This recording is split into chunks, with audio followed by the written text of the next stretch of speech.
Hi மக்களே, good morning. இன்றைக்கி எப்பவும் போல் என்னோடய வேலைகள் வந்து ஸ்டார்ட் ஆகிடுச்சிங்க. இன்றைக்கி நான் வந்து என்ன செய்ய போகிறேன், என்ன செஞ்சு கொடுத்துருக்கேன் அப்படிங்கிற இந்த வீடியோவில் வந்து பார்க்க போகிறீங்க. லஞ்ச் பாக்ஸ் வீடியோ சேர்த்து இதில் பார்க்க போகிறீங்க. இன்றைக்கி வந்துட்டு இதெல்லாம் காமிக்கையிலே வந்து நீங்கள் வந்து கண்டுபிடிச்சிருப்பீங்க. ஆமாங்க, காய் சாப்பாடு தான் வந்து பண்ண போகிறேன். காய் சாப்பாடு வந்து தம்பிக்கு வந்து ரொம்ப பிடிக்குங்க. பிரியாணி, இந்த காய் சாப்பாடு, இந்த மாதிரி தாளிப்பு சாப்பாடெலாம் ரொம்ப பிடிக்கும். சரி, நேற்று சந்தைக்கு போயிருந்தனால கேரட் பீன்ஸ் எல்லாம் ஃப்ரெஷ்ஷாக இருந்தது, வாங்கிட்டு வந்து சரி இன்னைக்கு காலையில் செஞ்சிடலான்னு நினச்சி செஞ்சிட்டேன். என்ன அப்படின்னா எல்லா குழம்பு, ரசம், பொரியல் இதெல்லாம் கூட சீக்கிரம் செஞ்சிடும். இந்த காய் சாப்பாடு செய்கிறதுக்கு மட்டும் பார்த்திங்கன்னா கொஞ்சம் லேட் ஆயிடுது.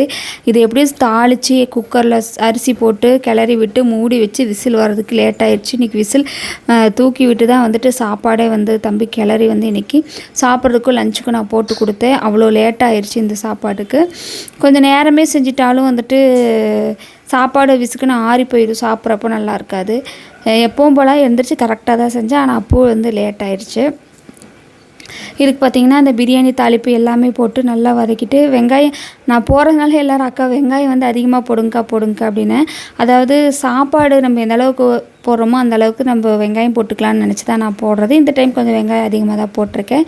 இது எல்லாமே போட்டு தாளித்து இஞ்சி பூண்டு பேஸ்ட் எல்லாம் போட்டு தாளித்ததுக்கப்புறம் நல்லா அதில் இதானதுக்கப்புறம்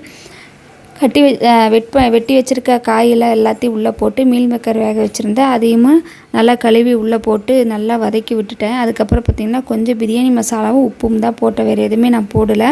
அதுவே வந்து காரம் கரெக்டாக இருக்குன்னு சொல்லி தம்பி சொன்னாங்க. அதெல்லாமே போட்டு நல்லா வதக்கினதுக்கப்புறம் தான் வந்துட்டு அரிசியை போட்டு நான் வந்து மூடி வச்சேன். இந்த ரீசெண்டாக 2-3 வீடியோவில் பார்த்திங்கன்னா நான் மிட்டம் டெஸ்ட்டுக்கு வந்து விட்டம் சொல்கிறேன்னு சொல்கிறீங்க.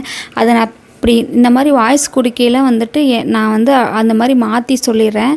அது வந்து என் தப்பு தான், அது ஏன்னு எனக்கே தெரில. கொஞ்சம் ஸ்பெல்லிங் மிஸ்டேக் பண்ணிடுறேன். ஏன்னா அந்தளவுக்கு படிக்கல, 10வது ஃபெயில் இல்லை, அதனால் அப்படித்தான் இருக்குங்க. கொஞ்சம் அட்ஜஸ்ட் பண்ணிக்கிங்க. ஏன்னா நிறைய பேர் வந்து சிரிக்கிற மாதிரியெல்லாம் போடுறீங்க, அது ஏன்னு தெரியல. ஒருத்தரோட குறைகள் வந்து நீங்கள் சொல்கிறது தப்பு கிடையாது, அது வந்து நீங்கள் சொல்கிறது எப்படி சொல்லணுமோ அப்படி சொல்லணும், சரிங்களா? அது வந்து எனக்கு சரியாக வந்து உச்சரிப்பு வரல, அவ்வளோதான். அது எனக்கு கொஞ்சம் கஷ்டமாக இருக்குது.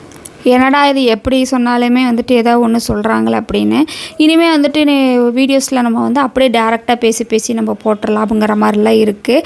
அது மாதிரி பேசி போடையில் வந்து கொஞ்சம்லாம் இந்த சவுண்டு, இறைச்சல், திடீர்னு வந்து ஃபோன் அடித்தா அந்த சவுண்டு இதெல்லாமே வருங்கிறனால தான் வந்துட்டு நான் வந்து ஃபுல்லாக வாய்ஸ் கொடுத்துடலாம் அப்படிங்கிறனால தான் வாய்ஸ் கொடுத்துட்ருக்கேன். அதுதான் வந்து பெஸ்ட்டு. ஏன்னா வந்துட்டு எந்த ஒரு சவுண்டு, எந்த ஒரு இறைச்சல் இல்லாமல் உங்களுக்கு கொடுக்கலாம். அதுக்கப்புறம் எல்லாமே ரெடி பண்ணி தம்பி லஞ்ச் பாக்ஸ்க்கு போட்டு தம்பி வந்து காலேஜ் கிளம்பிட்டான். சின்ன தம்பி வந்து சாப்பிட்டுட்ருக்காரு. சாப்பாடு போட்டுருச்சு, அவன் சாப்பிட்டு கிளம்பிட்டான். இவன் பாருங்க இன்னமும் சாப்பிட்டுட்ருக்கான். புக் எடுக்க ஏதாவது 2 படிக்க